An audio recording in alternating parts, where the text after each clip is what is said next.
Alors, lorsque vous entendez certains panafricains, parce que moi je les mets tous dans le même panier, vous voyez les personnes qui mentent par rapport à l'histoire. Les personnes qui mentent par rapport à l'histoire, il faut leur mettre la vérité en face. Et je dis très bien, c'est pas de cette manière-là qu'on va relever l'Afrique, en se mentant à nous-mêmes. Parce que là, aujourd'hui, il y a beaucoup d'Africains dans le cadre, ça peut être dans le cadre du panafricanisme, du kémitisme ou du kemtarisme. Il y a beaucoup de Noirs qui se mettent des œillères, qui restent dans le déni. Je vous l'ai dit, tant qu'on n'arrive pas à faire un constat réel sur le continent africain, c'est pas comme ça qu'on réussira à régler nos problèmes. Pour qu'on puisse régler nos problèmes, il faut d'abord affronter la réalité en face. Ok? Donc, il y a beaucoup de ces gens-là qui disent que oui, l'esclavage n'a jamais existé en Égypte, etc. Parce qu'en fait, ils sont aussi dans le rejet des religions du livre, donc du judaïsme, du christianisme et de l'islam. Ils disent que ça n'a jamais existé parce que vous savez très bien que dans les religions du livre, on parle de l'esclavage des Hébreux pendant 400 ans, ça c'est dans la Bible. Et dans le Coran aussi, on parle de la servitude des Hébreux chez Pharaon. Et il y en a beaucoup qui rejettent l'esclavage en Égypte juste par rapport à ça, tu vois. Donc, dans les religions du livre, on parle de ça. Donc, les Kemtars qui sont anti-religion du livre et des Kémites aussi, hein. Donc, ils disent que ça n'a pas existé et compagnie. Donc, il y a beaucoup de chercheurs et ils tiennent, hein, et ils tiennent tout leur discours par rapport à cela. Et c'est même par rapport à cela qu'ils disent, ah, bah, vous voyez, euh, le christianisme, Jésus a mis les Noirs en esclavage. Mohammed a mis les Noirs en esclavage. Vos dieux sont des dieux esclavagistes, etc. Nanani, nanana. Alors qu'ils ne savent même pas, ils disent que c'est eux les pères et les mères de l'humanité, non? Tous les jours, dans les lives, on les entend dire quoi, les Kemtars? C'est eux les pères et les mères de l'humanité. Donc ils ne savent même pas que c'est eux qui sont à la base de cette institution-là. D'accord? Et donc, là en bas, là, ce livre-là, c'est un chef-d'œuvre. Encore un chef-d'œuvre. Je me suis régalé en lisant ce livre-là. Mais vraiment régalé. Il y a vraiment... Et ce livre a été écrit, comme vous pouvez le voir en titre. Il a été écrit par Aboubakry Moussalam. Vous ne savez pas c'est qui Aboubakry Moussalam? Aboubakry Moussalam, c'est un Peul du Sénégal. Je crois qu'il est d'une autre ethnie, hein, aussi. Mais j'ai retenu que c'était un Peul du Sénégal. Ok? Étudiant et disciple de Cheikh Anta Diop. Je répète encore une fois. L'homme que vous voyez à droite, lui, c'est un vrai scientifique. C'est pas comme le livre de merde là, de Dumbi Fakoli, là. Donc, avec comment dire, la reliure, les reliures qui s'accrochent même pas, les fautes de syntaxe, etc. Il se fait passer pour un leader ou un scientifique parlant de l'histoire africaine et il a raconté que de la merde dans ses bouquins. Là, quand vous lisez les bouquins d'Aboubakry Moussalam, comme celui-ci là qu'on verra tout de suite, l'esclavage a-t-il existé en Égypte ancienne? C'est une tuerie.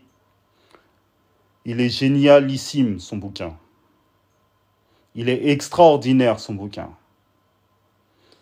Et c'est là où je vois que ça a été réellement un élève de Cheikh Anta Diop. Parce qu'il a exactement utilisé la méthodologie de Cheikh Anta Diop. Dans tous les sens du terme. Et en plus, dans son livre, il y a tellement de références. C'est là où je vois un scientifique. Donc, lui, il est historien, il est égyptologue et archéologue. Hein. L'homme que vous voyez là, disciple de Cheikh Anta Diop, Aboubakry Moussalam. Hein. Et là, vous voyez hein, sur la photo, donc professeur d'égyptologie au sein du département d'histoire. de l'université de Cheikh Anta Diop. Hein? Il est là-bas au Sénégal. Là, c'est les vraies choses. Là, c'est la vraie connaissance. Et son livre est tout simplement magnifique. J'ai galéré pour l'avoir, son bouquin. J'ai vraiment galéré. Hein. J'ai attendu 2 mois. J'ai galéré. Alhamdoulilah, je l'ai reçu. Et quand j'ai commencé à lire son bouquin, parce que moi, par rapport à l'esclavage en Égypte ancienne, vu que... Bon, moi, je ne suis pas égyptologue, hein, d'accord? Mais par contre, j'ai appris l'égyptologie. Je vais dire que j'ai appris l'égyptologie à l'école diopienne, parce que Théophile Obenga a formé un professeur, et ces différents professeurs, j'ai suivi leurs cours. Et encore, je me rends compte, avec le temps, que même ces professeurs-là, en fait, ils faisaient de la vulgarisation idéologique. Plus j'avance dans mon travail, plus j'avance dans mes recherches, plus j'avance dans mon travail, et plus que je vois que c'était que de l'idéologie, c'était du bullshit, c'était pas vraiment de la recherche historique. Et en plus, même quand j'étais dans leurs cours, je vois que, en fait, ils faisaient de la séduction historique, hein, c'était pas vraiment de la vraie science. C'était pas de la vraie science. Parce que moi, en me formant, donc j'allais dans leurs cours, mais je me formais aussi de par moi-même, et je voyais bien les défauts, les erreurs qu'ils faisaient. Déjà, pour moi, si tu veux critiquer le Coran, etc., bon, apprends à lire l'arabe. Si tu veux étudier le monde arabe, apprends déjà la base, la langue. Ça, c'est la méthodologie de Cheikh Anta Diop. Donc ces gens-là, ces pseudo-scientifiques se revendiquaient de l'école de Diop, mais en fait, ils n'utilisaient même pas la méthodologie de Diop. Pas du tout. Tous les gens là, Kémit et Kemtar que vous entendez là, dire oui, Diop ceci, Diop cela, ils n'ont pas du tout utilisé la méthodologie de Diop. Pas du tout. Et plus j'avance et plus je m'en rends compte. Plus je m'en rends compte. En fait, ils sont que là à effectuer de la séduction historique, mais non pas de la recherche historique. Ça n'a rien à voir. Rien à voir. Il y en a quelques-uns, ce sont des chercheurs, oui. Mais les plus brillants, eux, ce ne sont pas des chercheurs. D'accord? Ce sont des séducteurs. Et ils sont obligés de séduire pour vendre des livres. Ou pour vendre leur idéologie, pour gagner leur vie. Vous voyez? Donc c'est ça qui fait la différence. Et donc à côté, Abou Bakr Moussalam, hein, je dis bien, son bouquin, il est génial. Il est génial. On va l'étudier ensemble. Je vous fais un cadeau. Hein. Mais de toute manière, en chemtarologie, ici, on traite des choses sérieuses. Voilà. De cette manière, les chemtarologues et les maraveurs, vous allez continuer, quand vous allez tomber dans les débats, ou voire même dans la vie de tous les jours, hein, vous allez continuer de les marave. Voilà, ça c'est l'objectif principal. Tant que vous allez continuer d'insulter les noirs musulmans, les noirs chrétiens, on va continuer de vous marave. Soyez-en sûrs. Et ce n'est que le début, hein, ce n'est que le début. Vous rigolez avec nous. Alors, on est mercredi 30. Donc sachez que le concours des maraveurs se termine demain. Hein. Les amis, le concours des maraveurs se termine demain. Donc vendredi, Inch'Allah, je vais donner le nom des 5 meilleurs maraveurs. Et donc, je répète encore une fois, là, ce sera comme le mois dernier. Il n'y aura que les 3 premiers maraveurs qui seront récompensés. Hein. D'accord? Malheureusement, bon, en chemtarologie, on n'a pas encore assez de fonds pour récompenser encore plus de maraveurs. Bon, au moins, on récompense les 3 premiers maraveurs, hein, une fois par mois. Voilà. Donc, il vous reste encore jusqu'à la fin de la semaine, hein, jusqu'à vendredi. Donc, il vous reste encore demain et vendredi. Donc, je ferai une vidéo. Et dans cette vidéo, j'annoncerai les 3 maraveurs qui ont gagné le concours pour le mois d'octobre. Voilà. Puis ensuite, on continuera aussi avec le mois de novembre. Hein, ok? Bon, on va continuer. Il n'y a pas... Là, j'ai attendu que les autres chemtarologues là, se connectent. Bon, il y a Pharaon Noir qui est là, qui est maraveur. Il y a la sœurette Abiwata qui tapote. Abiwata, Baraklaofik, ma sœur. Il y a Maï, la maraveuse, celle qui s'occupe des recrutements des maraveurs, qui est là aussi. Maï, salam alaikum, j'espère que tu vas bien. Ah, Maï, peut-être, je sais pas si tu as lu ce bouquin-là, mais vraiment, c'est une pépite. C'est une pépite. Une pépite. C'est pas un gros bouquin, mais c'est une pépite. Vraiment. Bouna, wa alaikum salam. Ok. Bon, tapoter, tapoter. Bon, je vais commencer tout de suite, hein. Ok, je commence tout de suite. Donc, j'étais en train de parler d'Abou Bakr Moussalam. Abou Bakr Moussalam, vrai disciple de Cheikh Anta Diop. Vrai disciple de Cheikh Anta Diop. Donc, il a écrit plusieurs bouquins. De toute manière, on est parti. On commence tout de suite.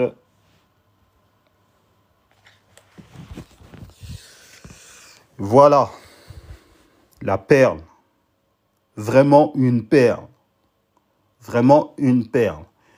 À la lecture de ce bouquin, tous les kémites et les kemtars et les panafricains qui disent qu'en Égypte antique, il n'y avait pas d'esclavage, vous pouvez les traiter de menteurs. De menteurs. Réellement. Donc, là déjà, moi, ce qui m'a intéressé dans ce bouquin, c'est le fait qu'il passe par les hiéroglyphes aussi. En fait, il utilise toutes les méthodes. Il utilise donc la méthode, plusieurs méthodes comparatives. Donc les personnes, il passe en revue tous les égyptologues. Donc en méthodologie historique, c'est ce qu'on appelle la revue documentaire. Il a lu tous les égyptologues qui traitent de la question de l'esclavage en Égypte antique. Et pas que les égyptologues de Papa Blanc, tous les égyptologues du monde. D'accord? Dont lui-même est égyptologue et en fait partie. Ok? Donc, il a traité la thèse de l'esclavage en Égypte et l'antithèse, le fait qu'il n'y ait pas d'esclavage en Égypte. Il effectue une introduction directement, dès qu'il commence son bouquin, il annonce la couleur. Ok? Donc ensuite, il effectue l'étude des hiéroglyphes, l'étude des textes pour savoir ce que disaient eux-mêmes les Égyptiens anciens. Ensuite, il analyse la vie sociale et politique de l'Égypte antique dans les détails. D'accord? Ensuite, il parle des différentes migrations des Égyptiens anciens, donc des anciens kémites, ou du moins de la civilisation égypto-nubienne, des différents clans, des différents peuples qui ont émigré en Afrique de l'Ouest et en Afrique centrale. Et ensuite, il ramène, comme a fait Cheikh Anta Diop, hein, et c'est là où les égyptologues, les égyptologues arabes ou les égyptologues occidentaux ne peuvent pas faire, parce qu'en fait, ils ne connaissent pas les réalités négro-africaines. D'accord?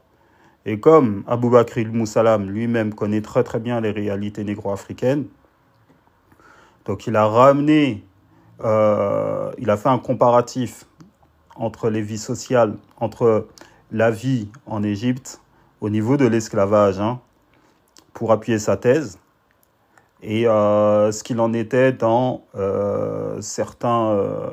certaines contrées d'Afrique de l'Ouest et un peu d'Afrique centrale. Mais il a plus ponctué sur l'Afrique de l'Ouest.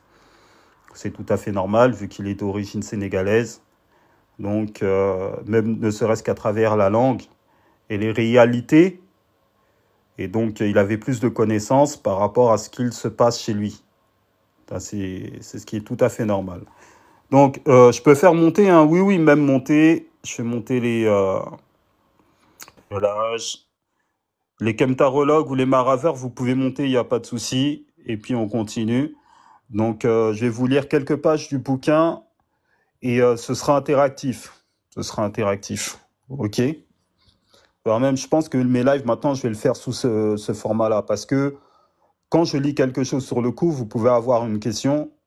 Mais auparavant, je vous disais non, non, non, non, non. On attend la fin du live, après vous poserez vos questions. Mais au fur et à mesure, vos questions, vous pouvez les oublier. Vous voyez? Donc, on va faire des lives un peu plus interactifs. Et je pense que ce sera plus enrichissant pour les personnes qui suivent le live. OK. Donc, l'esclavage, l'Égypte ancienne, a-t-elle connu l'esclavage? Déjà, rien que ce hiéroglyphe, je vais vous l'expliquer, hein. Ou du moins, c'est Aboubakry Moussalam qui va l'expliquer. Rien que le hiéroglyphe, ça met tout le monde en PLS. Rien que le hiéroglyphe, là, la pochette de son bouquin, il a fait comme Cheikh Anta Diop. Vous voyez, dans Nation Nègre et Culture, Cheikh Anta Diop, directement, il a mis des nègres, qui étaient des Égyptiens anciens dans Nation Nègre et Culture. Lui, pareil, ça se voit, c'est son élève. Il a mis ce hiéroglyphe-là. Là, vous montrez ce hiéroglyphe-là à n'importe lequel. Et c'est lui qui le met pour la première fois en tant qu'égyptologue, hein. C'est pas Papa Blanc, c'est pas les Maghrébins, c'est pas les Arabes, c'est pas les Tchèques, c'est pas les Italiens, les Espagnols, ce ne sont pas aussi les Tchécoslovaques. Parce qu'il y a parce qu'en fait, il y a différents pays qui travaillent, qui sont égyptologues, hein. Il a mis tous leurs noms, hein.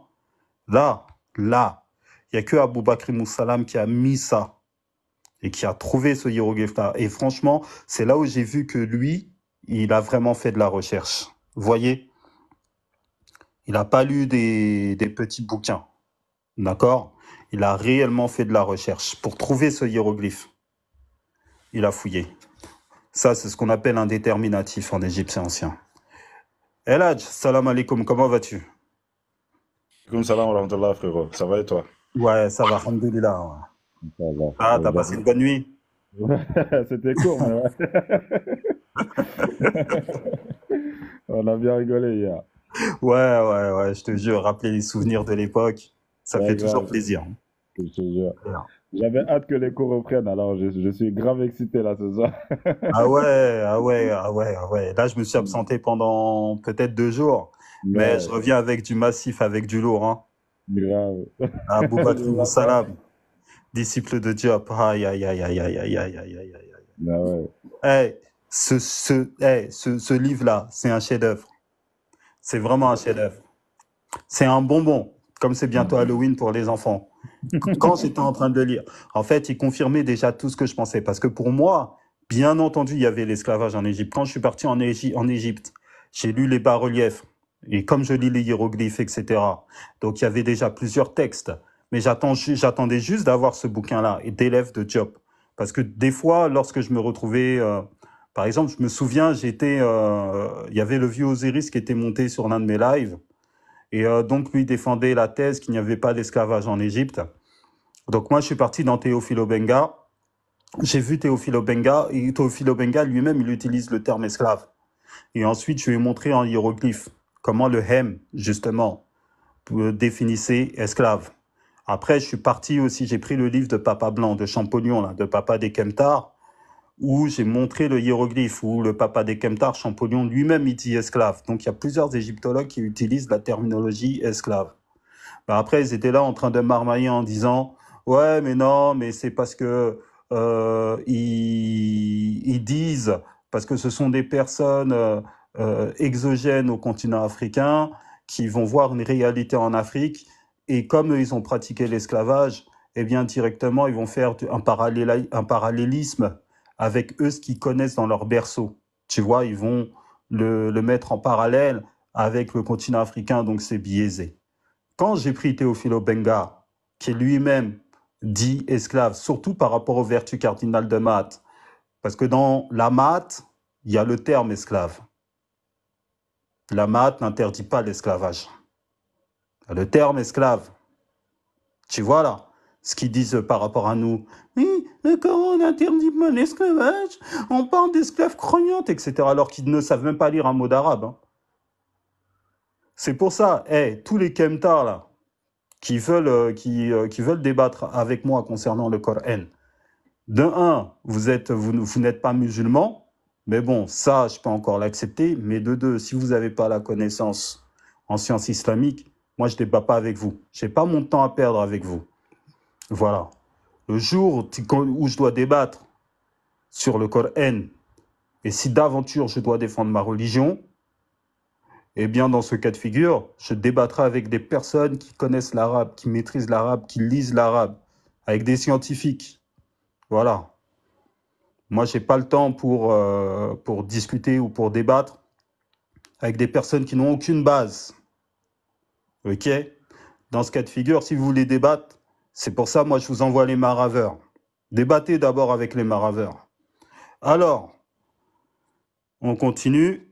On est parti. Vous voyez la méthodologie quand on travaille un bouquin?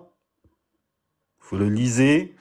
Ça, c'est pour les chemtérologues et les maraveurs. Il faut surligner et vous mettez toutes les pages, les parties. De cette manière, lorsque vous aurez besoin de faire une fiche de lecture, bon, ça, c'est ma méthodologie, hein. Quand vous aurez besoin de faire une fiche de lecture, eh bien, vous avez déjà toutes les pages importantes. D'accord? Et surtout, soyez précis. Si vous utilisez la méthodologie de Diop, soyez précis, allez dans les détails. Toujours, je vous ai dit en histoire, nom, date et lieu. Il faut que ça devienne un réflexe chez vous. Nom, date et lieu.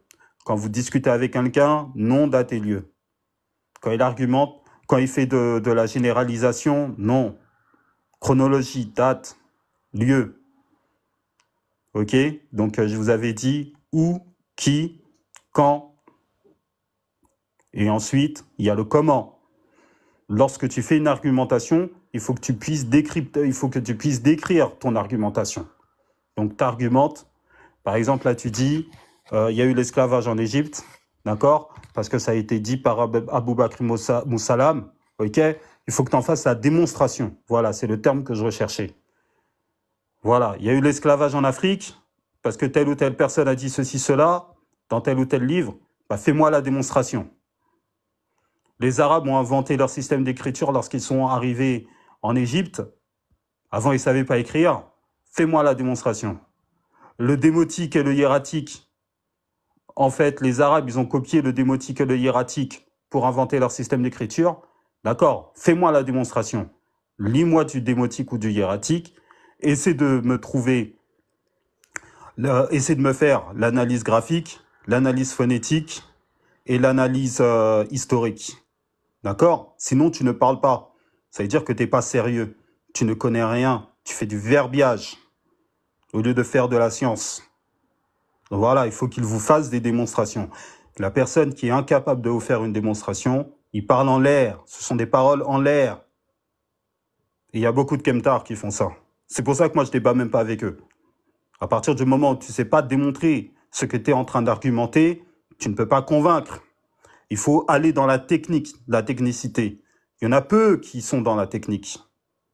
Parce qu'ils entendent par-ci et par-là, et ensuite ils répètent. Et ils disent, oui, je connais mon histoire. Bon, s'il y a différents niveaux, tu peux faire de la répétition, c'est bien.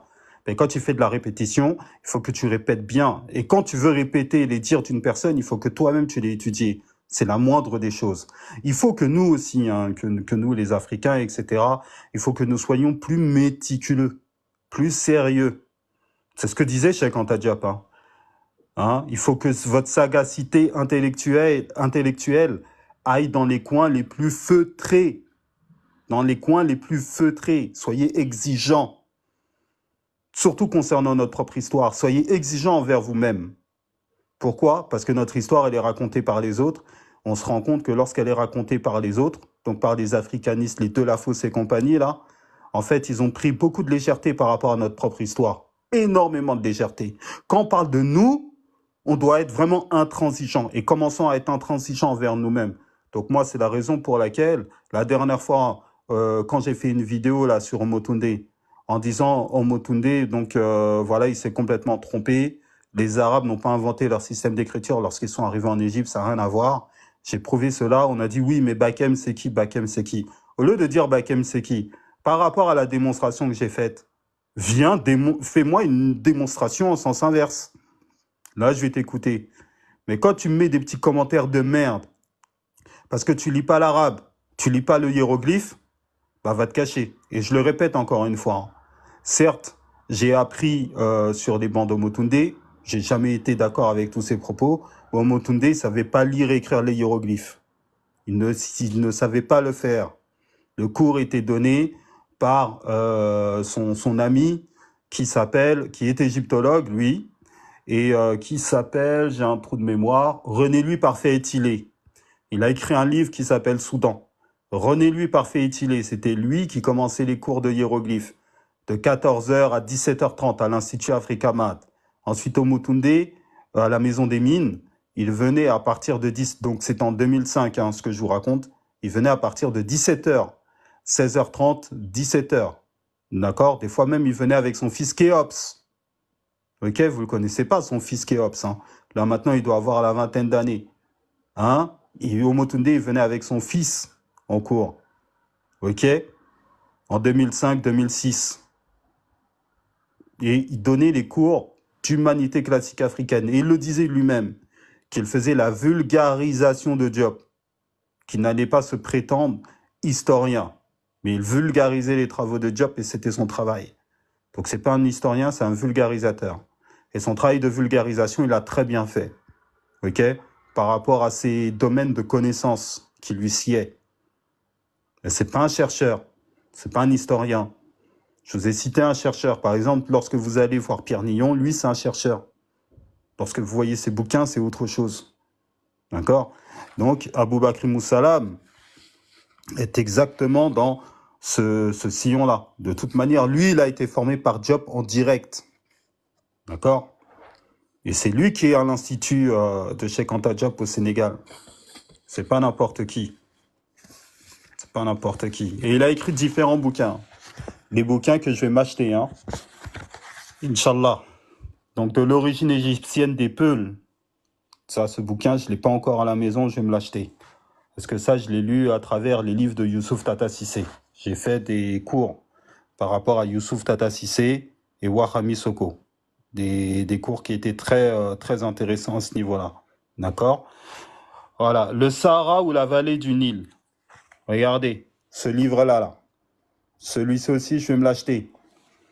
Parce que quand Cheikh Anta Diop disait que la vallée du Nil a été... que l'Égypte a été civilisée par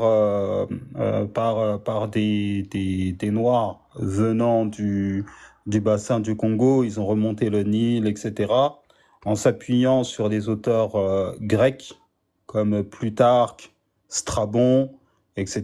Donc ça, vous l'avez dans Nation Agriculture.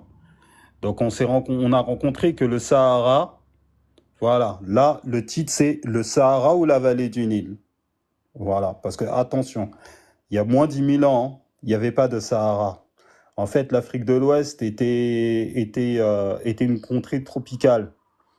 Et en plus, suite aux dernières recherches, je crois que c'est en 2022 ou 2023, les regarder sur Google, on a vu Wikipédia, on a vu que le plus ancien Homo sapiens sapiens a été retrouvé dans l'Atlas marocain. C'est l'homme de Djebel Iroud. Il date de moins 300 000. D'accord?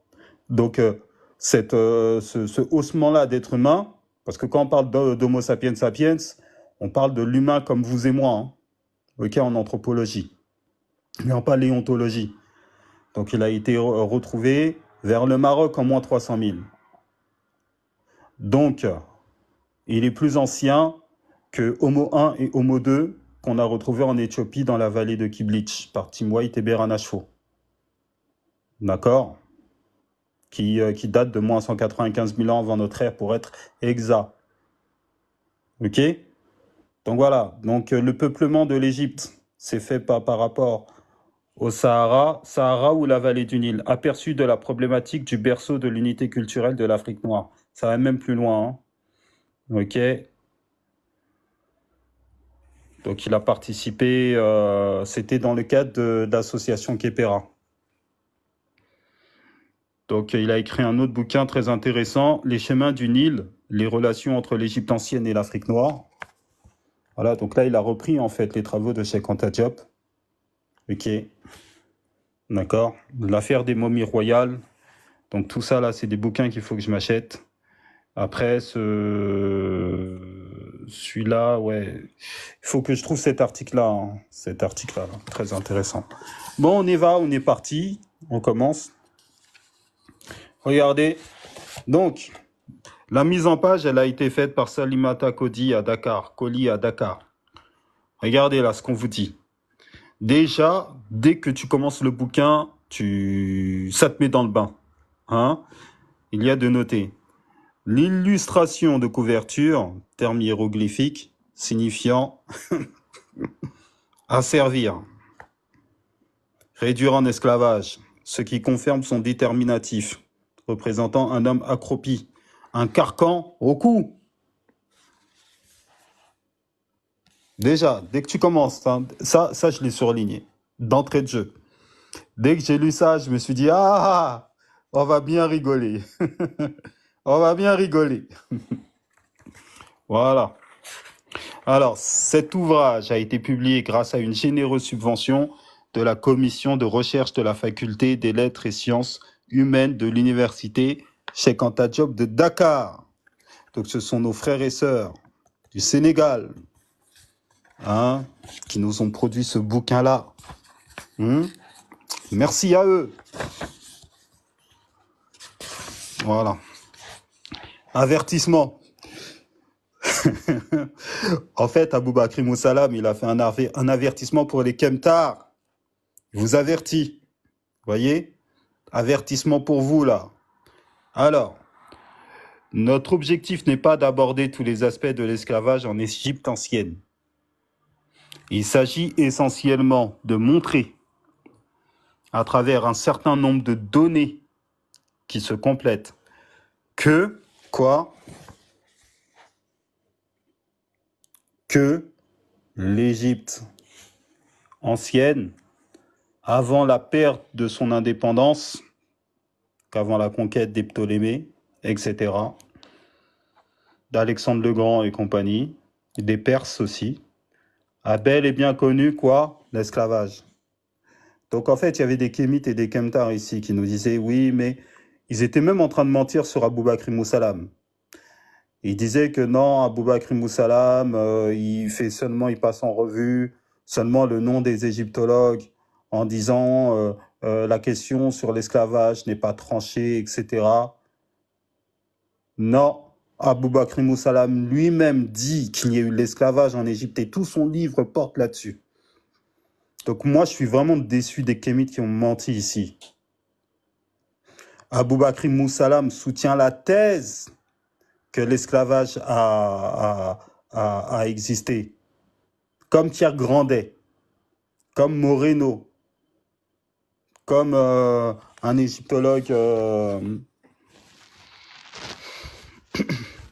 Abdal Mohsen Bakir. Il a travaillé là-dessus. Pierre Grandet. Ouais, lui, je le connaissais, il fallait que je m'accepte son bouquin, Pierre Grandet. Il a travaillé là-dessus. Juan Carlos Moreno Garcia. Antonio Lopreño. D'accord? Il n'y a que Bernadette Menu qui soutient le fait qu'il n'y a pas eu d'esclavage en Égypte. Et Bernadette Menu et un autre, Jules, je ne sais pas quoi, mais on le verra. D'accord? Mais sinon, Aboubakry Moussalam, il dit oui, il y a eu l'esclavage. Et pendant tout son livre, il dit pourquoi il y a eu l'esclavage en Égypte. D'accord? Donc déjà, premièrement, ils ont menti sur Aboubakry Moussalam. Moi, j'attendais juste de recevoir le bouquin pour l'étudier. Hein. Je leur disais qu'il y a eu l'esclavage en Égypte. J'ai dit Théophile Obenga, il a dit il y a l'esclavage en Égypte. Il a dit le terme esclavage dans Mahat. J'ai montré. J'ai même lu en hiéroglyphe, je vous ai dit. J'ai dit Papa Blanc, Champollion, il parle de l'esclavage. Il le dit. Donc moi, par rapport à mes recherches, j'ai très bien démontré qu'il y avait l'esclavage en Égypte. J'ai même mis dans un live un contrat de vente de Taharqa, du pharaon Taharqa, hein, qui est nubien lui-même, un pharaon nubien, qui a acheté des esclaves. Ok? On a son contrat de vente, il se trouve au musée du Louvre. Un contrat d'achat d'êtres humains par le pharaon Taharqa au musée du Louvre. Avant de continuer le livre, donc je vais vous montrer là toutes les preuves là que j'ai avancées auprès des Kémites et des Kemtars. Je me suis dit, bon, pas de souci, je vais rien dire. Le jour où, Inch'Allah, je vais recevoir le livre d'Aboubakry Moussalam, parce que lui, il repose le contexte et il le met dans la réalité négro-africaine, élève de Cheikh Anta Diop, là, ça va barder. Parce que moi, ce que je déteste, c'est qu'on me prenne pour un con, qu'on me mente. Je déteste ça. Surtout lorsqu'il s'agit de notre histoire africaine. Tout ça par ego, pour gagner une discussion. Alors que nous, les Africains, on a réellement besoin de remettre la vraie histoire africaine à sa place. Parce que toute notre histoire là qu'on nous a racontée, c'est faux. C'est faux. Ils ont menti partout. Ils ont menti partout. Tout est faux. Wallahi, tout est faux. Donc, attendez, je vais vous sortir déjà l'argumentation que j'avais auparavant et on va continuer dans le bouquin. Je vais vous montrer les preuves. Alors, on va prendre Théophile Obenga. Par rapport au bouquin que j'avais déjà.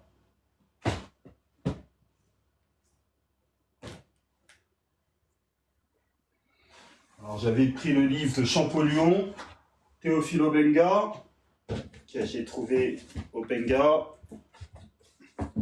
Alors, il est où Champollion? Champollion. Où est-ce que je mets Champollion?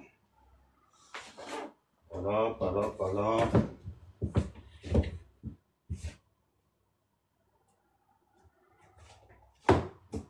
Là, j'ai pas.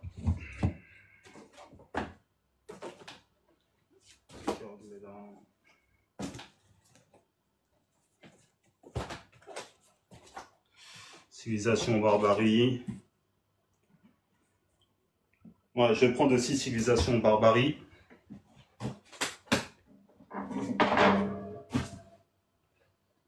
Ah. J'ai trouvé le livre de Champollion. Ça, je vous montre tout ça.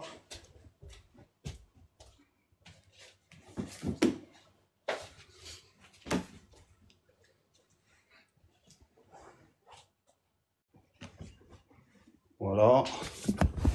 Ok. Alors, il faut que je montre aussi une autre chose. J'y arrive. Attends, on n'est pas pressé. Hmm.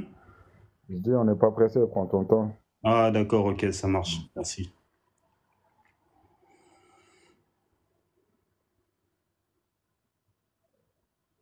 Voilà. Donc,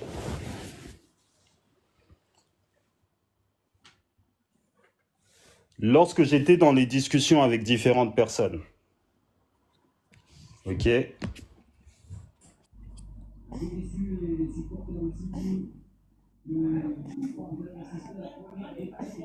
ah bah mince. Salam alaikum wa rahmatullah. Comment tu vas? Wa alaikum salam, Reine, comment vas-tu? Ça va. Yes. La reine, la Vous reposez? Ça va, alhamdulillah. Ah bah tant bien. Tant mieux. J'ai commencé le live il n'y a pas très longtemps, donc là t'arrives au bon moment.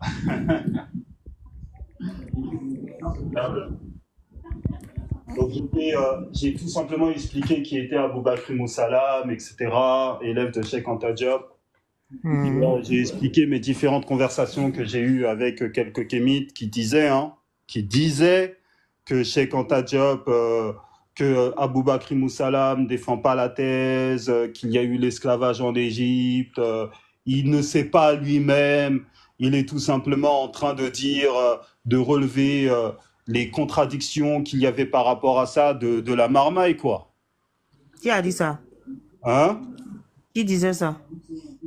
J'ai entendu le Diopis dire ça, le vieux Osiris aussi. Ah oui, c'est des marmailleurs. Eux, ce sont des En kémites. fait, ce livre les met mal à l'aise, au fait. Ouais, mais il faut dire la vérité. En fait, moi, tu vois, et ça m'énerve profondément. Parce que c'est ce que je disais à l'instant. Tu vois, parce que nous, notre histoire, elle a été racontée par les autres. Et les autres ont pris tellement de légèreté avec notre histoire que nous, si réellement on veut affronter nos problèmes et surtout trouver des solutions à nos problèmes, il ne faut pas qu'on soit dans le déni. Il faut qu'on soit objectif. D'accord? Surtout par rapport à notre histoire. On ne doit pas être dans la romance. C'est exactement ce qu'a fait Cheikh Anta Diop. Cheikh Anta Diop, il était objectif dans ce qu'il faisait. Tu vois? Et eux, comme ils ont une certaine idéologie à défendre d'une manière ou d'une autre, eh bien, les points négatifs, ou bien ils vont faire de l'histoire avec des biais de confirmation. Ils vont être sélectifs, au lieu de tout mettre sur la table. Quitte à mentir, et ça, ce n'est pas bon, tu vois. Et moi, je n'aime pas ça. Et nous-mêmes Africains, lorsqu'on doit parler de notre propre histoire, comme les autres, ils ont pris beaucoup de légèreté, nous, on doit être intransigeants, surtout qu'il s'agit de nous, de notre histoire. C'est comme si on ne se respectait pas nous-mêmes, tu vois.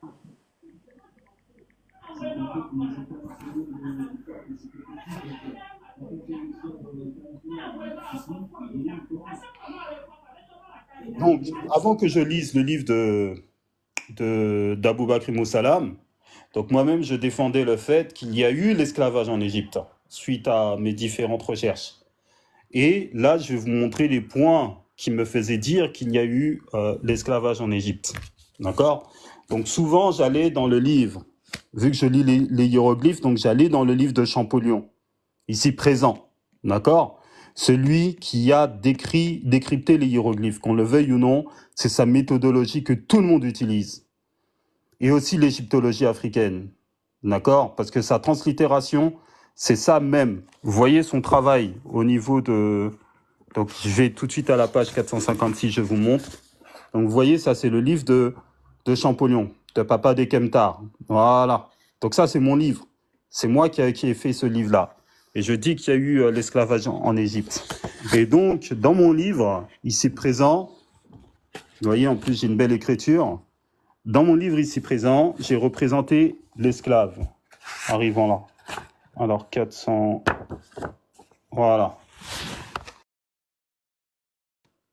Donc, dans mon livre ici, vous pouvez voir le déterminatif, avec les bras accrochés. OK? Alors, caractère figuratif représentant un captif, un esclave.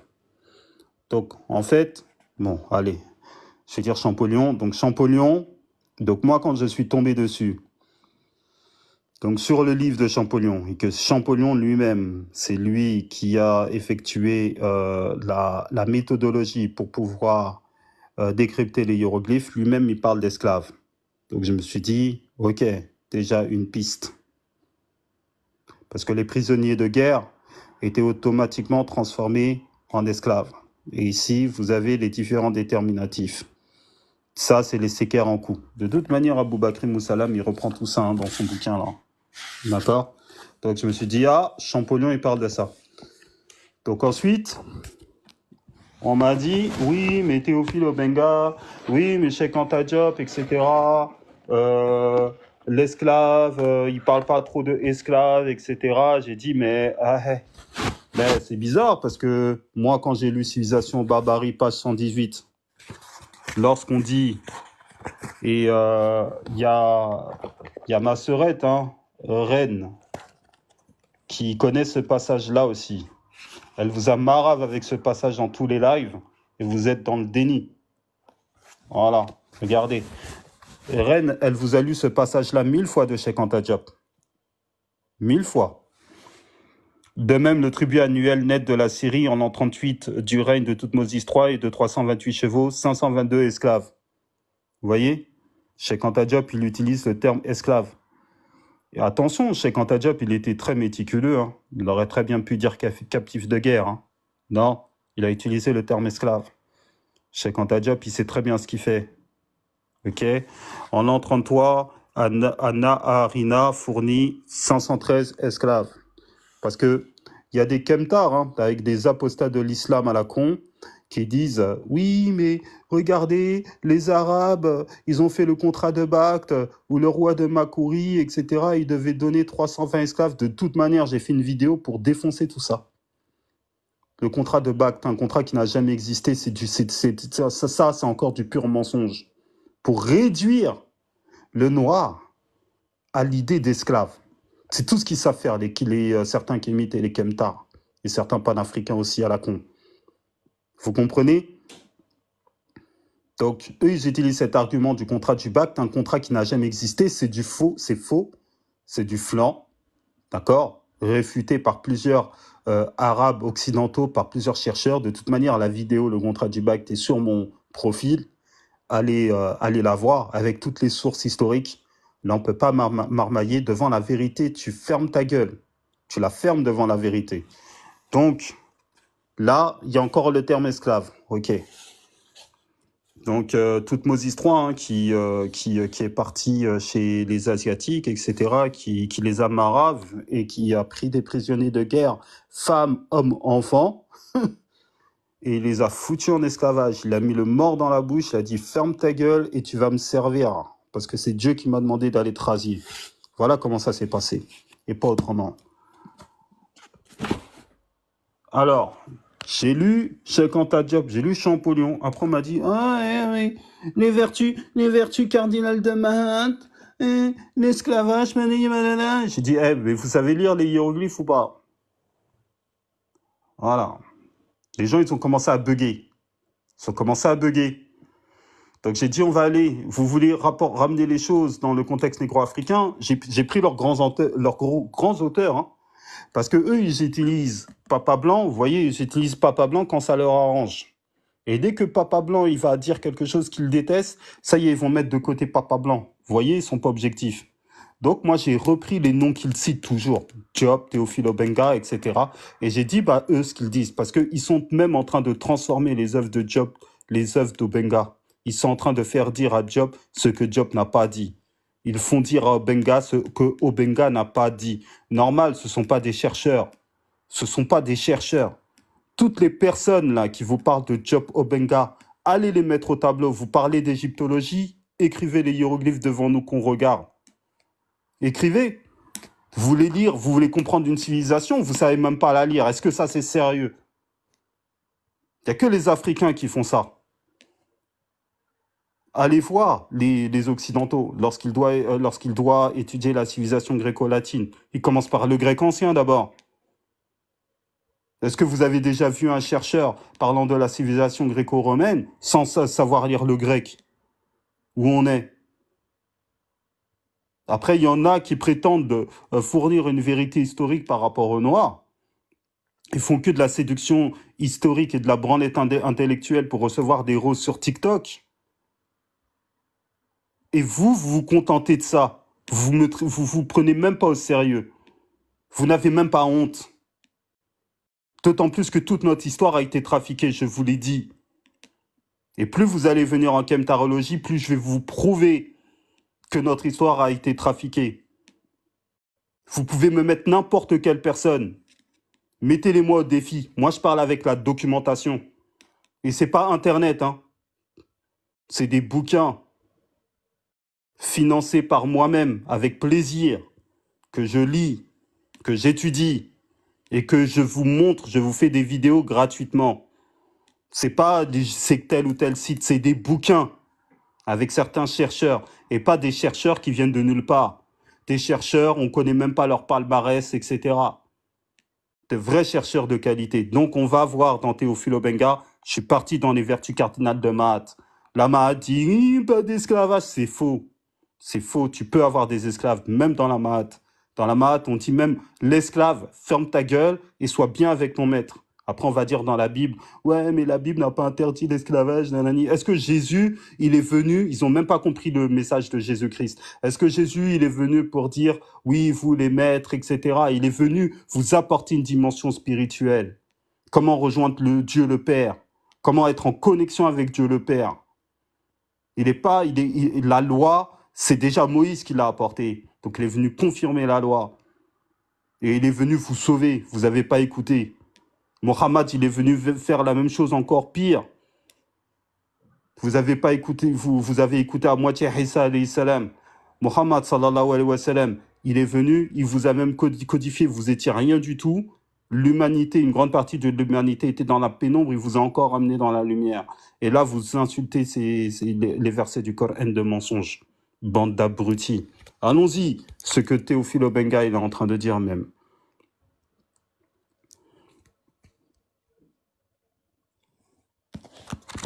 Alors, ici, page 169, on arrive à la Mahat.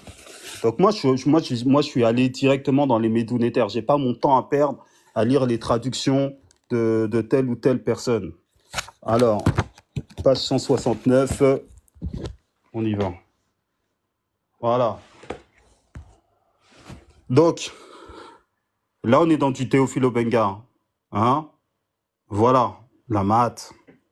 Ok. Allez dire à un Kemtar de vous lire ça. Ouais, il faut faire la maths. Eux-mêmes, ils connaissent même pas la maths. Ils ont pas lu. Ils savent pas lire. Pour moi, si tu sais pas lire ça, c'est que tu es illettré. Alors, et tu dois fermer ta bouche. Regardez, ici, là. J'ai dit au Benga, dans la maths, il parle de l'esclave. Parce que j'ai montré... Attendez, je vous montre. Je l'avais déjà montré auparavant. On a essayé de dire oui, mes bacs, ces serviteurs et compagnie, là. C'est n'importe quoi encore. Hop. Elle est où cette page? Donc on va lire tout de suite ce que dit Théophile Obenga par rapport à ça.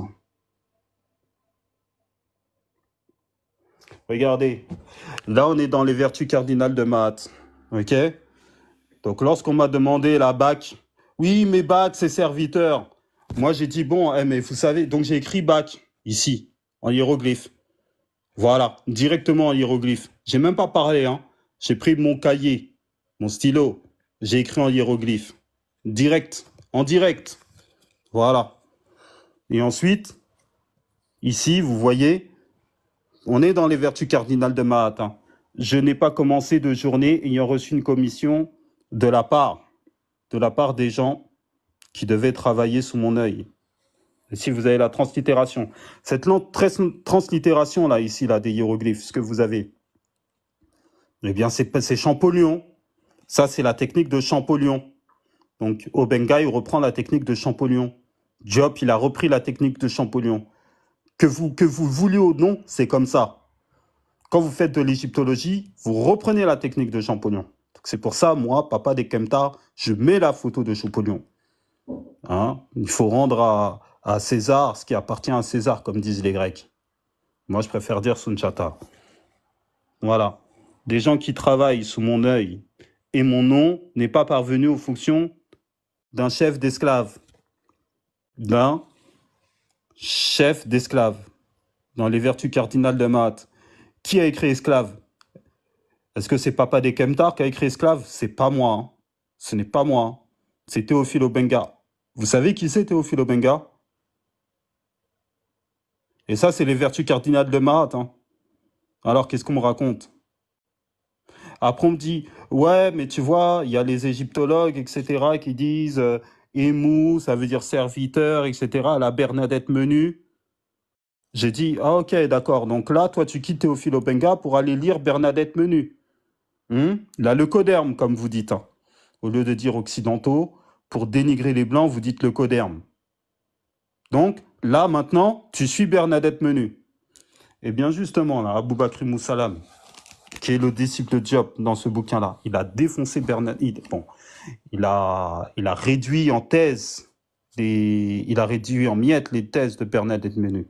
Et donc, moi, j'étais obligé d'expliquer ici émou. Ok, émou, ça veut dire serviteur. Mais le émou, dans quel contexte? Donc ça, c'était bien avant que j'achète le livre d'Aboubakri Moussalam. J'attendais que ce bouquin-là pour aller les maraves. Wallahi billahi. Donc, je suis parti dans le métounétaire. Et ensuite, C'est gâté même sur eux, c'est gâté. Ah, c'est mort. Ah là, ils sont foutus. Ils sont tous foutus. Tous. J'ai dit, regarde, émou, ça... Et donc, je suis parti dans ma hâte. J'ai dit, émou, c'est là, parce qu'ils savent pas lire. J'ai dit, émou. Oui, ça veut dire serviteur. Ok? Mais ça veut dire esclave. Donc ici, c'est la marque du pluriel. Ça veut dire esclave quand vous avez ce déterminatif-là. Vous voyez? Ici, c'est un déterminatif avec le kémite et le fouet, le bras et le fouet. Comme quoi, il marave. Donc, après, j'ai dit que c'est la raison pour laquelle Obenga, hein, le linguiste, parce qu'on dit, ouais, vous croyez que Obenga, il va mettre esclave dans son bouquin comme ça? Obenga, c'est un linguiste. Il maîtrise les métounétières. Même Cheikh Anta Diop aussi. Hein. Exactement. Exactement. J'ai même montré le livre de Diop, là. Tu sais, là, le passage que tu utilises souvent pour dire Diop, il a utilisé esclave, que toute Moses D'accord. croit, il est D'accord. parti des Maraves. Voilà, c'est ça que je leur ai expliqué ici même. Diop, il a utilisé esclave. Théophile Obenga, qui est linguiste de formation, on parle pas de n'importe quelle personne, bordel. On parle d'un linguiste. Il a utilisé le terme esclave. Et bien sûr, il a utilisé le terme esclave. Moi, j'arrive à l'expliquer parce qu'ici, il y a le déterminatif, il sait lire les hiéroglyphes. Il n'est pas con, Obenga. Si c'est le fouet, donc tu es contraint. Et là, alhamdoulilah, là, Abou Bakr Moussalam, pendant tout le bouquin, il fait une démonstration. Donc, quand je suis tombé sur ce bouquin-là, c'est là où je me suis dit que, en fait, toutes mes réflexions étaient bonnes et justes. Parce que ce livre-là, il est merveilleux. Hazard, Lion Rouge, salam alaikum.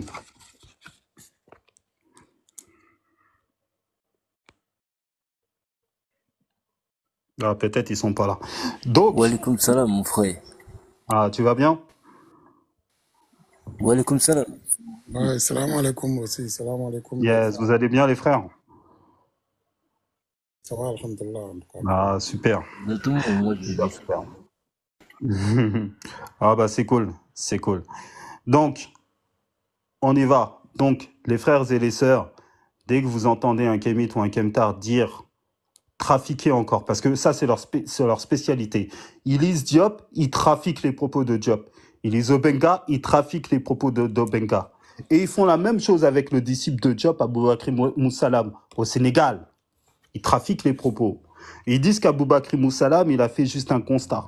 Abou Bakr Moussalam dit d'entrée de jeu, avertissement pour les Kemtars, d'entrée de jeu que l'esclavage a existé en Égypte.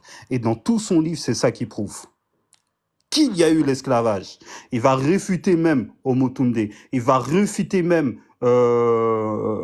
Yoporeka Somet et tous les afrocentristes là, qui étaient dans le déni. Même dans le livre. Donc ne dites pas que Abou Bakr Moussalam ne dit pas ne dit pas qu'il défendait pas la thèse qu'il y avait l'esclavage en Égypte. Bande de menteurs. Il commence que l'Égypte ancienne, avant la perte de son indépendance, a bel et bien connu l'esclavage. Il s'agit essentiellement de montrer, à travers certains nombres de données qui se complètent, que l'Égypte ancienne, avant la perte de son indépendance, a bel et bien connu l'esclavage. Pour ce faire, nous avons insisté sur la violence des guerres égyptiennes et l'inévitable conséquence qu'elles eurent, la capture et la réduction en esclaves. Pourquoi vous mentez? Tout le monde voit là maintenant. Des guerriers vaincus et des populations qu'ils défendaient. Nous avons... Est-ce que vous-même, vous avez le niveau d'Abou Bakr Moussalam quand même? C'est incroyable. Des guerriers vaincus et des populations qu'ils défendaient. Nous avons ensuite recherché des indices qui nous ont semblé suffisamment pertinents pour confirmer la pratique de l'esclavage en Égypte. Vous voyez, dès le départ, il dit sa thèse.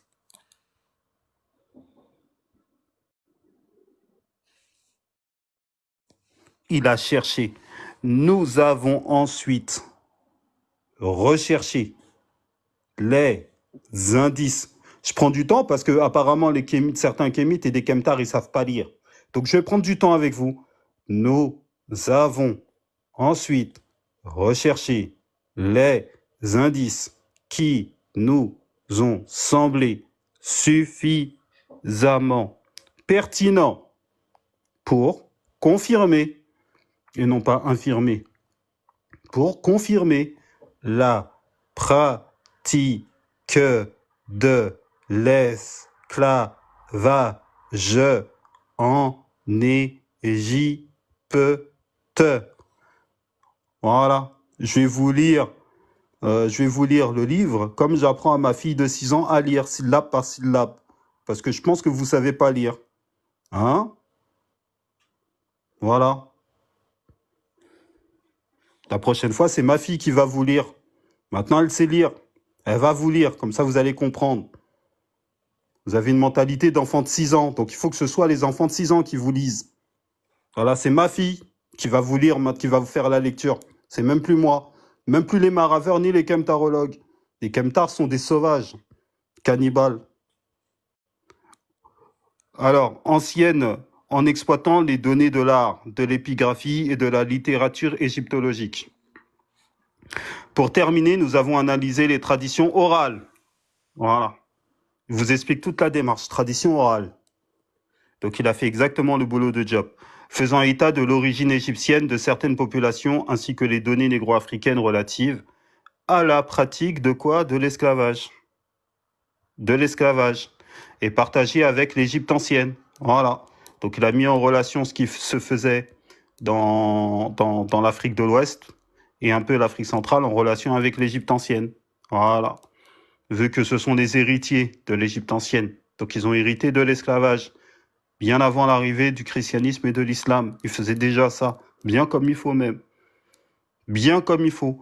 Le choix de l'Afrique noire ne doit rien au hasard. En effet, les liens entre l'Égypte ancienne et l'intérieur du continent sont tels que les éclairages réciproques sont possibles et permettent souvent de résoudre des énigmes historiques.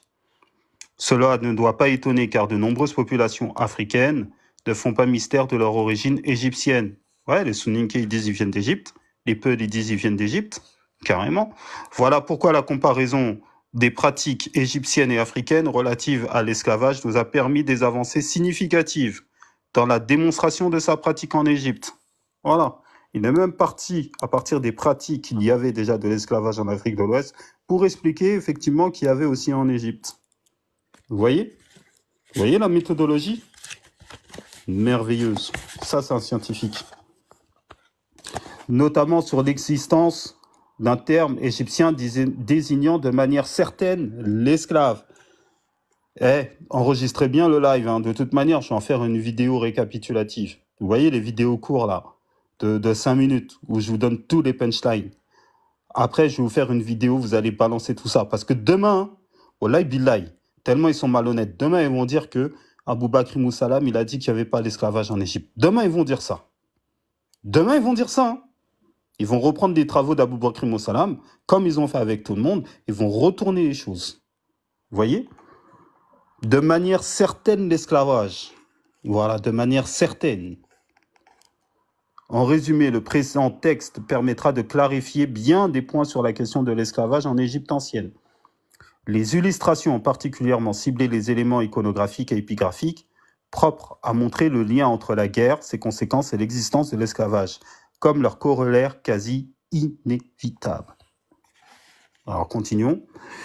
L'a-t-elle été aussi dans l'une des pratiques les moins glorieuses de cette humanité, l'esclavage? Cette question a aussi occupé et divisé les spécialistes de sa civilisation, des égyptologues. Pour certains d'entre eux, donc là, on est clair. Abou Bakr Moussalam va montrer dans tout son bouquin qu'il y a eu l'esclavage. Pour certains d'entre eux, aucun doute, la terre des pharaons a été bien l'une des premières terres d'esclavage. Il y a des égyptologues qui confirment. Il y en a d'autres, des égyptologues à l'eau de rose, qui disent « Oui, il n'y avait pas ». Et vous allez voir comment Abou Bakr Moussalam va dire « il y avait ». Donc normalement, tous les kémites et kemtars, etc., et les panafricains doivent, s'ils partent de la culture africaine, il n'y a que Abou Bakr Moussalam qui met en relation l'Égypte antique dans son paradigme négro-africain, comme l'a fait Cheikh Anta Diop pour traiter de cette thématique. Voilà.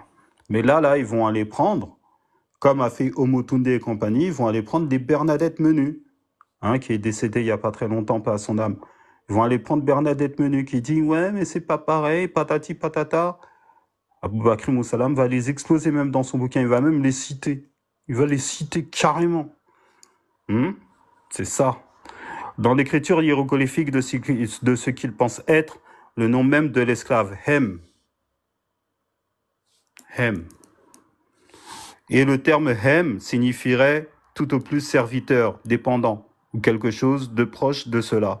Certains spécialistes pensent même que le fait que le terme majesté partage la même graphie avec M au déterminatif près est l'indice qu'il ne peut rendre le nom de l'esclave. En effet, majesté et esclave seraient rendus par le même terme, ce qui serait plutôt contradictoire. Je vais expliquer tout ça. Hein. Certains inexistants insistant sur l'humanisme égyptien, dont la clé de voûte est la mat, excluent la coexistence de l'esclavage avec un tel idéal et pensent même que l'Afrique, y compris l'Égypte ancienne, n'a connu cette pratique dégradante qu'avec les traites arabes et atlantiques. Voilà. C'est ce que les Kémites, les Kemtars vous avancent ici.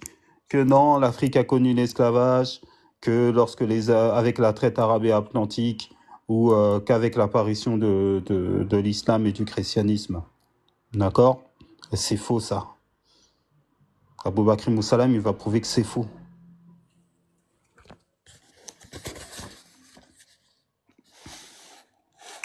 Vous voyez? Quand j'ai lu ça, là, ce que font les Kemtars. Vous voyez, les Kemtars, vous êtes dans ma tête, hein, quand je fais ma petite lecture tranquille, là. Tout ça, là, je surligne. Comme ça, on vous marave bien comme il faut. C'est vous qui retardez le continent. Les Kemtars, vous savez pourquoi je vous aime pas? Vous voulez que je vous dise pourquoi je vous aime pas? Parce que c'est vous qui retardez le continent africain. Avec vos questions à la con, là, sur le christianisme, l'islam. Il y a des Kemtars qui parlent, ils n'ont jamais mis les pieds sur le continent africain. Il y a des Kemtars qui parlent, ils sont comme les africanismes. Ils parlent aucune langue africaine. Il y a des Kemtars qui parlent, vous nous cassez les pieds ici, vous faites sortir les personnes de leur religion, christianisme, islam, vous envoyez en enfer. Moi, vous croyez que je vais laisser mes frères là? Vous croyez que je vais vous les laisser entre vos mains? Hein? Bah moi, je fais la kemtarologie. Comme ça, ils écoutent la lumière, ils repartent dans le christianisme ou l'islam. Je les renvoie au paradis. Quand vous passez votre temps à envoyer des frères et sœurs africains en enfer, moi, je les renvoie au paradis, moi. C'est ça que je fais. Donc arrêtez de venir pleurnicher, dire oui, pourquoi tu fais que la kemtarologie? Vous êtes des malades. Je vais continuer de vous marave. Moi, j'aime mes frères et mes sœurs. Pas vous. Vous les aimez pas. C'est pour ça. Mais vous aimez quand ils vous envoient des roses. Bande de crevards. Kemtar. Alors, cette thèse, quelques intellectuels de la diaspora africaine et certains Africains qui ont tendance à rejeter tous les mots de l'Afrique noire sur les envahisseurs arabes et occidentaux. Vous voyez? Vous voyez? Vous voyez? Aboubakr Moussalam, c'est un kemtarologue. Voilà, alhamdoulilah. Vous voyez? Il a écrit dans son livre, nous, ce qu'on vous dit tous les jours. Parmi les tenants, donc parmi les kemtars, parmi les tenants de, écoutez bien, hein, parmi les tenants de cette thèse, il n'y a pas eu l'esclavage en Afrique. Parmi les tenants de cette thèse, quelques intellectuels de la diaspora africaine, des Kemtars, ou les Kémites, ou certains panafricains de la diaspora africaine, et certains Africains qui ont tendance à rejeter tous les mots de l'Afrique noire sur des envahisseurs arabes et occidentaux. Voilà. Voilà, c'est ça que vous faites tous les jours. Donc là, Aboubakr Moussalam, il est en train de vous dire, arrêtez de chialer. Bande de Kemtars. Passez votre temps à chialer, vous retardez le continent au lieu de travailler. Tous les jours. Aladji vous dit ça. Tous les jours, Reine Sounike vous dit ça. Tous les jours, Pharaon Noir vous dit ça. Tous les jours, le Lion Rouge vous dit ça. Et les autres kemtarologues. Grosse tête, il vous dit tous les jours aussi. Continuez de chialer. Nous, les musulmans, nous, on pleure pas. Hein, parce qu'on sait très bien pourquoi on est sur Terre. Cette Terre, cette vie-là, c'est une vie d'épreuve. Donc nous, les musulmans, pourquoi on va chialer? Même si nous, les musulmans, là, pendant l'épreuve, si on se met à chialer, Allah, il va te regarder, il va dire, bah vas-y, continue de chialer. Et relève-toi. Et relève ton épreuve. Tu vois pas que c'est ton bien que je veux? C'est pour ça que nous, les musulmans, on chiale pas. Parce que Allah, il n'aime pas des chialeurs. Notre Dieu, il n'aime pas les personnes qui chialent. Elle permettra ainsi, nous l'espérons, de trancher dans un sens Ah, mon accent soninké. De trancher, pas trancer, dans un sens ou dans un autre, l'âpre débat entretenant et opposant de l'existence de l'esclavage en Égypte ancienne et en Afrique noire avant l'arrivée des Arabes et des Européens. C'est dire que les traites arabes et atlantiques et leurs dérivés, si bien écrits par Maroufi Ousmane Traoré dans sa thèse. Voilà, là vous avez le nom de sa thèse. Bon, je l'ai surligné pour moi parce que je vais la lire. Reposant sur les faisceaux de faits et les faits singuliers. Donc là, c'est une technique qu'a utilisée chez Kanta Diop. Voilà. Je vais bientôt arrêter, je vais bientôt vous donner la parole. De toute manière, on ira petit à petit dans ce bouquin. Parce que c'est un bouquin d'études. C'est pas un bouquin que tu lis comme ça, c'est vraiment un bouquin d'études. En plus, il y a mes hiéroglyphes ici. Alors, en revanche, voilà, la question de l'esclavage en Égypte ancienne, chapitre 1er, une violence prémonitoire. Qui a commencé les premiers parmi tous les autres peuples de l'humanité? Vous allez voir. En revanche, la violence guerrière des pharaons pour la réalisation d'un abondant butin et la capture de prisonniers fait l'unanimité parmi les égyptologues. Les pharaons, ils sont partis, ils sont marave tout le monde. Tant elle est manifeste, aussi bien au niveau de l'art que de la littérature des anciens riverains du Nil. Prenons quelques exemples dans le lexique et les textes, commençant par Ekethem. Donc ici, vous avez le bilitaire. D'accord? C'est ça c'est Hek. Le HK là, ici là. Ça c'est Hek. D'accord? Et ici, vous avez le complément. OK? Donc ça va donner, ici, vous avez la petite galette de pain, c'est le T. C'est ça qui va donner Eket. OK? Ici, vous avez, je vous ai entourné ce déterminatif. Partout où vous voyez ce déterminatif-là, c'est le fouet, c'est la marave, la chicotte. C'est les Égyptiens anciens qui ont inventé la chicotte. Pour bien marave, c'est eux. Vous voyez? Le hiéroglyphe, il est là. Hem. Vous reconnaissez le hem, qu'on dit serviteur. C'est des gens captifs. Nous empruntons l'expression de Jules Bayet. Jules Bayet, hein, qui dit oui, il n'y avait pas d'esclavage. Donc là, quelqu'un là qui devenait captif de guerre, il devenait ensuite un hem avec le fouet. Donc on te marave. Donc tu es un esclave. Le terme équette est rendu en français par pillage, butin, rapt, prise de guerre. Donc là, c'est prise de guerre. La force et la violence sont au cœur de cette pratique à laquelle se sont adonnés tous les grands pharaons d'Égypte. Tous les grands pharaons là. C'est bien ce que laisse voir déjà le déterminatif. Vous voyez? Vous voyez? Donc ça, je l'avais déjà lu là, dans un frère Kémit, en disant, c'est la marave ça. Donc c'est pour ça, moi, quand j'ai reçu ce bouquin, j'ai commencé à lire. J'ai dit, ah bah j'avais raison. Parce qu'Aboubakr Moussalam, là, il lit les hiéroglyphes, je lis les hiéroglyphes. C'est ça que j'avais expliqué ici devant tout le monde. Voilà, il a remis ici. Vous voyez? C'est clair. Jules Bayet, il dit, ouais, il n'y avait pas parce qu'à un certain moment, il dit, oui, il n'y avait pas d'esclavage. Ça, c'est un égyptologue. Hein. Oui, il n'y avait pas d'esclavage. Après, il va dire, oui, il y avait l'esclavage. Le nom de l'esclave en Égypte. Lui-même, des fois, il dit il y a esclave, des fois, il dit il n'y a pas esclave. Donc, il ne sait même pas ce qu'il dit.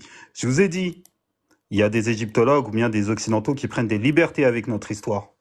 Et voilà comment dire, la source. C'est pour ça. En fait, il a fait comme Job. Il a mis toute sa source. Regardez quand vous lisez ces livres de merde. Voilà. Le livre là que je suis en train de démolir, c'est Cher Adam. Regardez. Regardez. Déjà, ça tient même pas. Ils ont même pas d'argent, les kémites, pour acheter des livres qui tiennent. Ça s'arrache. Voilà. Il n'y a pas de référence.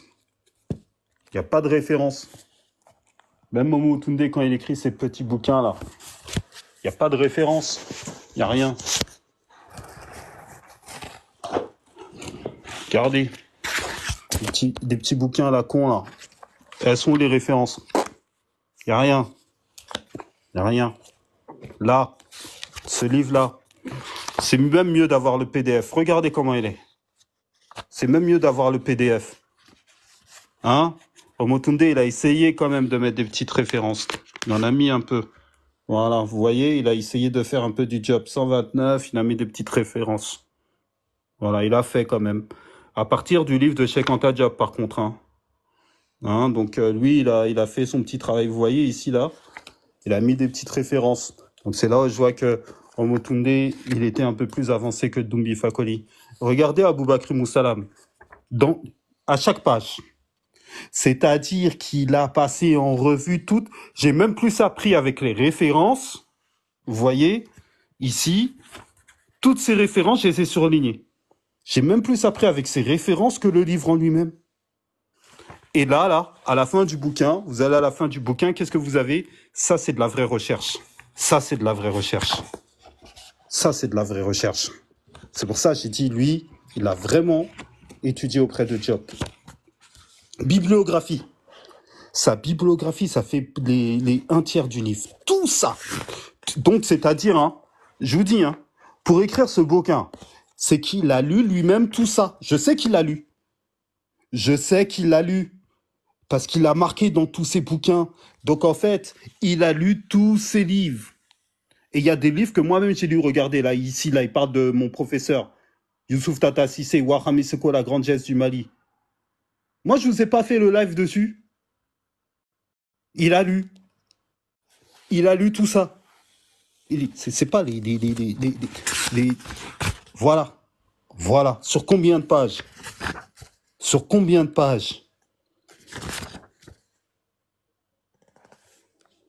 Webographie, iconographie, webographie, même les liens internet, même les... Regardez, alhamdoulilah, même les liens internet, il a mis.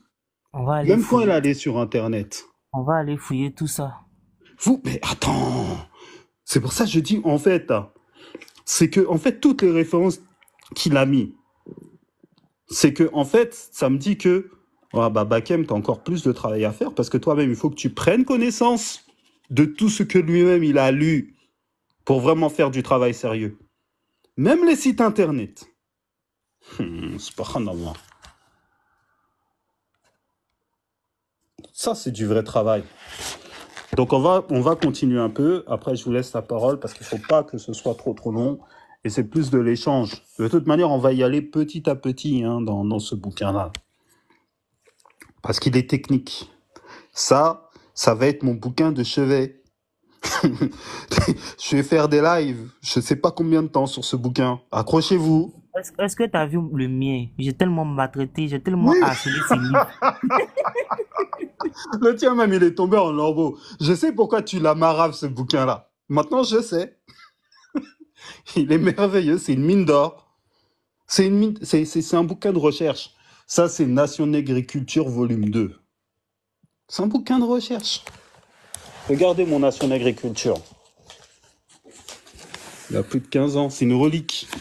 J'ai essayé de mettre le scotch. J'ai pas assez d'argent pour me racheter encore. J'ai essayé de mettre le scotch. Tellement je l'ai utilisé, usé. C'est jusqu'à présent, je l'utilise encore. Mon Nation, Et à chaque fois, tu as l'impression de découvrir de nouvelles informations que tu avais ratées auparavant. Je te jure. Même le scotch, il tient plus même. T'as acheté de nouveau. Voilà. J'aimerais bien, parce que celui-là, c'est une relique. Il faut même plus que je l'utilise même pour mes travaux. Ça, il est foutu. Ntessané. Je te jure. Oh là là. Ouais, moi aussi, je vais participer au concours des maraveurs. Comme ça, si je gagne, peut-être que j'aurai les 20 € là. Si j'arrive premier, j'aurai les 20 € pour m'acheter le bouquin. En tout cas, je vais participer à mon propre concours. Alors, continuons. Voilà. On va juste continuer un tout petit peu. Voilà, on va s'arrêter à cette page-là. Là. Après, on va continuer la prochaine fois, Inch'Allah. La force de Pharaon, Epchet et ses armes. Regardez, ici. Comme ça, vous faites un peu d'hiéroglyphe. Là, c'est le H aspiré. C'est un unilitaire. Ici, c'est le P. D'accord? À chaque fois quand vous voyez le petit carré, c'est le P. Ici, vous avez le CH. Et ici, vous avez le déterminatif qui indique les armes. Donc, c'est ça. Ça veut dire arme. OK? Epchou. Vous voyez là? Ça, en fait, ça là, la fossile, c'est le symbole aussi de Maat. Parce que la Maat, elle est faite pour couper les mauvaises herbes. La Maat, c'est pas peace and love aussi. Hein. Dans la Maat, tu maraves. Donc c'est ce qu'ils ont fait, les pharaons. C'est ainsi qu'il fait ce que la langue égyptienne désigne le nom Hek. Donc là, vous retrouvez là, le Hek. OK? Seker Ankh. Ça, c'est le vivant blessé. Seker Ankh. Vous reconnaissez la droite de Ankh, le S, KR. Ça, c'était plus utilisé au Moyen Empire. Terme que Bernadette Menu reconnaît comme les morts qui ordinairement désignaient des prisonniers de guerre. Voilà. Parce que même Bernadette Menu, elle-même, elle se contredit. Donc, il y a et les Omotunde et compagnie, ils ont repris que les propos de Bernadette Menu sans avoir même lu Bernadette Menu. Pareil pour Yoporeka Somet. Et c'est ça qui dit Aboubakr Moussalam. Vous l'avez même pas lu. Vous reprenez ça à votre compte. Parce qu'il les a taclés, hein. Il les a taclés. Aboubakr Moussalam, 5e tarologue. Oui, oui. Alors, ici, vous avez le déterminatif. Les bras sont solidement attachés. Ouais. C'est comme ça que les Égyptiens anciens, quand ils attrapaient les Kemtars, je vous ai déjà parlé de ça en Kemtarologie, il fallait bien les accrocher, les attacher. Parce que il y en avait, c'était des cannibales. Les gens, ils sont venus chialer en me disant, oui, pourquoi il y a certains peuples de Nubie, etc., comme Wawat, t'insultes des ancêtres, des peuples, etc. J'ai dit, ah non, non, ça, c'est pas mes ancêtres. Hein. Eux, ils faisaient la sorcellerie, c'est du cannibalisme. Et c'est pas moi qui le dis, c'est les Kémites eux-mêmes. J'ai pris les textes des Kémites pour dire, eux, ils faisaient la sorcellerie. Les Kemtars, ils sont venus chialer. Normal, ce sont vos ancêtres. Ce sont vos ancêtres à vous. C'est les Kémites qui disaient ça, c'est pas Bakem, c'est pas papa des Kemtars, c'est les Kémites qui disaient ça. Il s'agit, Heku, Seker Ankh, la graphie, vous reconnaissez? Regardez, ça c'est le S, ça c'est le KR, et ici là, vous avez encore le déterminatif. Donc, il y avait plusieurs cravaches. Ça c'est la massue là, vous savez, Narmer, le pharaon Narmer, il avait une massue pour casser la tête des gens. Parce qu'en fait, les pharaons, ils avaient ça comme arme.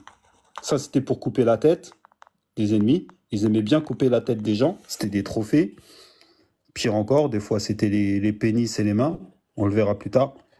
Et ils avaient aussi les massues. Vous voyez? À la guerre contre les Kemtars. Ou les autres peuples. Frapper, donner un coup. Vous avez la signification. Et ces autres déterminatifs. Voilà. Ça, là. Les couteaux. Les couteaux. Regardez. Ramsès III, l'un des derniers grands pharaons combattants d'Égypte, dans le papyrus Harris. Vous voyez, mais ça, c'est la méthodologie de Diop. À chaque fois, même quand je vous donne des cours de kemtarologie, je vous dis, hein, surtout mes frères et sœurs kemtarologues, je vous demande, apprenez par cœur toutes vos sources là. Pendant que le kemtar il sera caché derrière son écran, tapé sur Google, vous le maravez en direct, parce que la source, vous la connaissez par cœur. Apprenez même le passage aligné à la page. Vous donnez tout à ces kemtars. Parce que de toute manière, ils n'ont pas de mémoire. Nous, les kemtarologues, on est des peuples civilisés. Hein? On sait lire et écrire. Donc on apprend tout par cœur. Comme le Coran. Dès qu'on est tout petit, on apprend le Coran par cœur. C'est pour ça que nous, les musulmans, on a une bonne mémoire. Oui, oui, on apprend par cœur. Même si on ne sait pas lire l'arabe. Quand on est petit, on apprend par cœur d'abord. Les Al-Fatiha et compagnie. Ça travaille la mémoire. Voilà. C'est pour ça qu'on peut vous marave. On a une bonne mémoire, nous. Val pour tous les autres. Parlant des peuples de la mer et la Seine. J'ai détruit les peuples de la mer. Hein. Donc ça, c'est les ancêtres des Occidentaux. J'ai détruit les peuples de la mer. En fait, c'était l'ancienne Union européenne. À l'époque, dans l'Antiquité. D'accord? Ils s'étaient tous réunis, ils avaient fabriqué des bateaux et ils vivaient dans la mer Égée, etc. là, pour effectuer des attaques. Peuple de la mer, ce que les anciens Égyptiens ils appelaient le peuple de la mer, c'était l'Union européenne. C'est ça qu'il faut savoir. Clairement, je suis pas en train d'inventer, hein. Je suis pas en train d'inventer là. Continuons. J'ai détruit des Dénénous qui venaient de leurs îles. Donc voilà, dans les îles Cyclades, etc. là. Les Cyclades, l'île de Rhodes. Vous voyez? Les Tchékérous et les Pelsetou ont été réduits en cendres. Parce que les pharaons, ils les brûlaient, hein. Quand ils disent réduits en cendres, c'est vraiment réduit en cendres. Il y en avait certains, ils les brûlaient. Ouais. Ils ont dit, je te brûle maintenant et tu vas brûler en enfer aussi. Parce qu'ils connaissaient l'enfer. Ils les brûlaient aussi.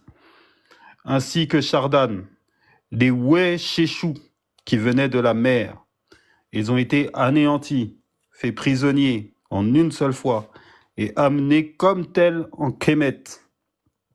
Donc à Kémet, nombreux, comme les grains de sable de la berge. Voilà. Et ça, là, c'est Bernadette Menu elle-même qui a relevé ça, là. Captifs de guerre et dépendance rurale du Nouvel Empire. Je continue cette page. Donc ça, c'est Ramsès III qui le dit, hein. D'accord? C'est Ramsès III. C'est rapporté par Bernadette Menu. J'ai ramené en Égypte, donc à Kémet, ce que j'avais épargné, et n'avais que blessé en tant que prisonnier innombrable, lié par les bras. Voilà, on t'attrape par le bras comme ça, là, et on te ramène à Kémet, tu la fermes et tu vas devenir mon esclave. Comme des oiseaux par les ailes. Voilà. À l'avant, c'est même une belle métaphore. À l'avant de mes chevaux. Voilà qu'ils ont ramené. C'est Ramsès III, hein, c'est les Kémites qui parlent. De Pharaon. Après, vous allez parler de l'islam. Bande de Kemtar. Leurs femmes. Oui, femmes croyantes, etc. Parce que, hey, Wallahi Billahi, je m'occupe des Kemtar. Mais ensuite, j'irai voir les apostats là, de l'islam, là. Eux tous, là. Pour tous les maraves. Inch'Allah. Toute origine confondue. Vous allez voir. Je vous le dis tout de suite, hein.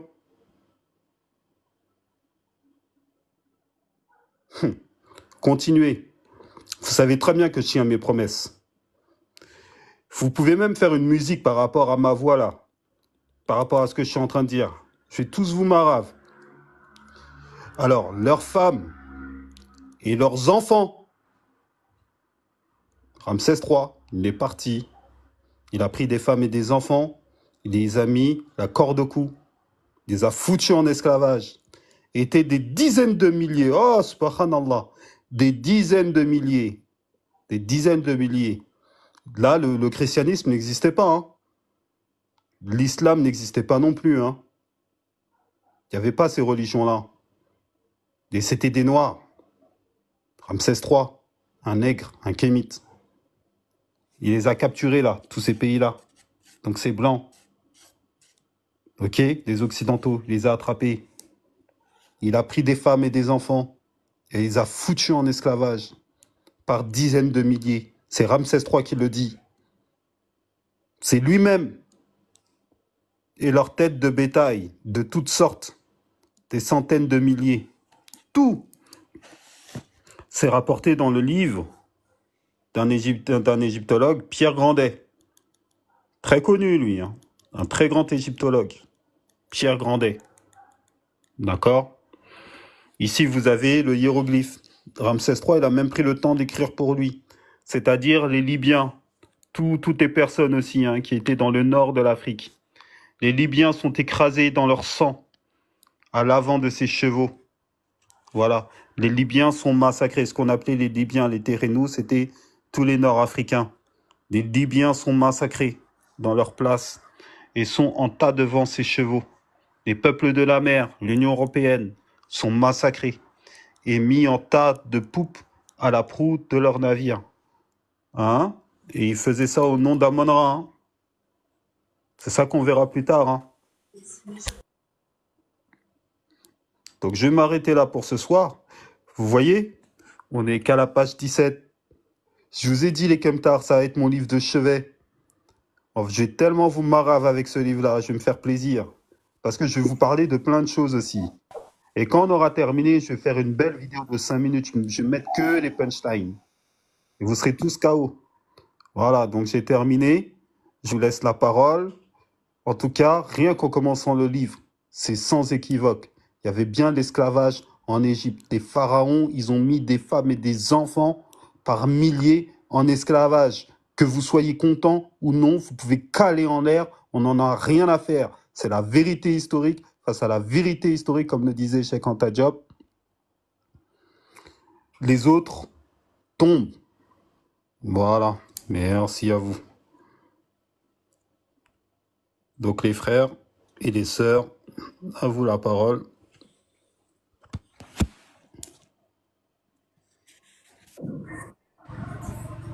Ouais, salam alaikum, comment vous allez? En tout cas, c'était propre, hein, c'était... Voilà. Moi, j'ai hâte que tu arrives à la partie sur la phallotomie et la castration. C'est la partie qui m'intéresse parce que quand tu entends les Kémétes, ils disent ils ont castré nos ancêtres, ils ont fait ceci. Bah, on va voir comment ils vont réagir quand ils sauront que, voilà, l'inverse aussi. Et quand ils sauront même que c'est les Égyptiens qui ont ouvert la route pour montrer aux autres peuples. En fait, ils ont fait que copier ce qu'ils ont vu, hein. Bref.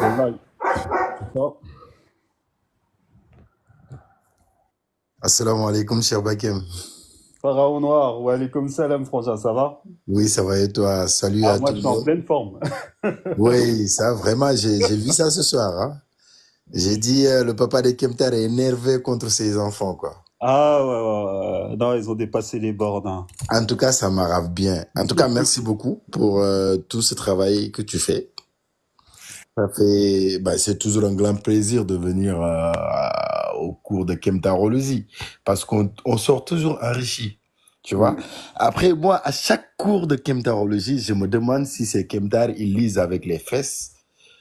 Parce que là, ils lisent pas avec la tête. Parce que toutes les sources les refutent. Même les sources dont eux-mêmes prennent référence, les maravent. Je te jure.